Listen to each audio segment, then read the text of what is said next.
नमस्कार दोस्तों। पुणे पैक्ट 1932 गांधी जी और डॉक्टर बाबा साहब आम्बेडकर के बीच 24 सितंबर 1932 को यरौदा जेल में एक समझौता हुआ जिसे पुणे पैक्ट कहा जाता है।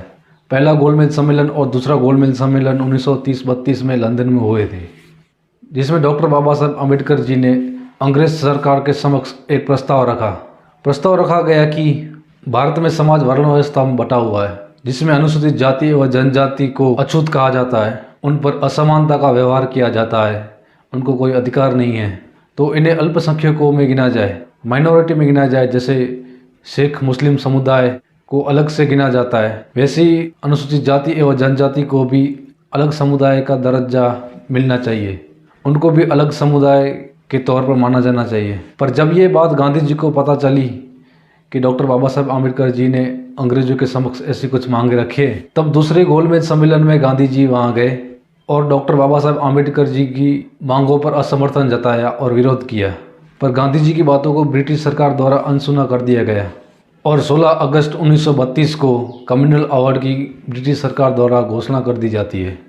कम्युनल अवार्ड में पृथक निर्वाचित क्षेत्र में यानी सेपरेट इलेक्टेड एरिया जो अनुसूचित जाति और जनजाति को दिए गए, सेपरेट इलेक्टेड यानी अनुसूचित जाति व जनजाति के लोगों को प्रतिनिधित्व चुनने का अधिकार और सामान्य सीट पर भी वोट देने का अधिकार। तो मतलब 2 वोट का अधिकार मिला हुआ था।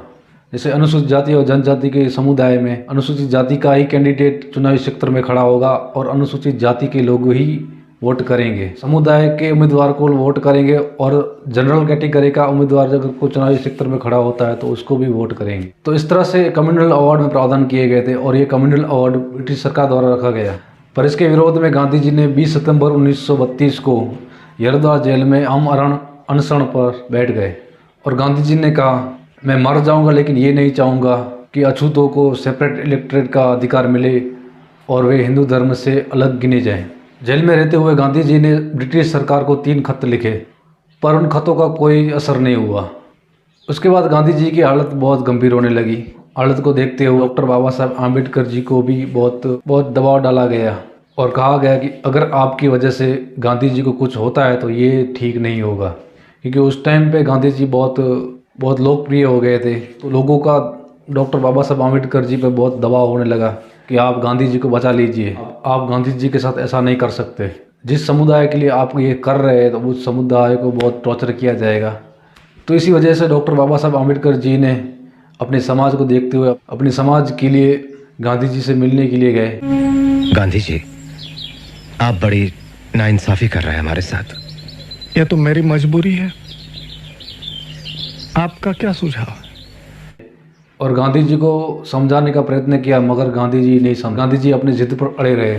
तो डॉक्टर बाबा साहब आम्बेडकर जी ने कहा, ठीक है, मैं आपकी बात मान लेता हूँ, मगर अनुसूचित जाति एवं जनजाति के लोगों, बहुजन समाज के लोगों को शिक्षा विधायिका में आरक्षित देना होगा, रिजर्वेशन देना होगा। तब गांधी जी ने भी मना नहीं किया। तो डॉक्टर बाबा साहब आम्बेडकर जी ने निराश होकर, हताश होकर 24 सितंबर 1932 को पुणे पैक्ट पे अपने हस्ताक्षर किए और गांधी जी की तरफ से पंडित मालवीय ने हस्ताक्षर किए। तो इसी वजह से उस समझौते को पुणे पैक्ट के नाम से जाना जाता है।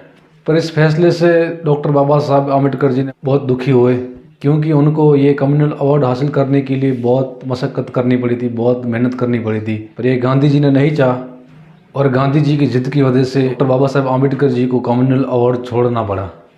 और डॉक्टर बाबा साहब आम्बेडकर जी गांधी जी के बारे में कहते हैं कि मैं जब भी गांधी जी से मिला हूँ तब एक विरोधी की तरह ही मिला हूँ, क्योंकि गांधी जी ने हमेशा ही मुझे जहरीले दांत दिखाए हैं। That's all the time that I have met him.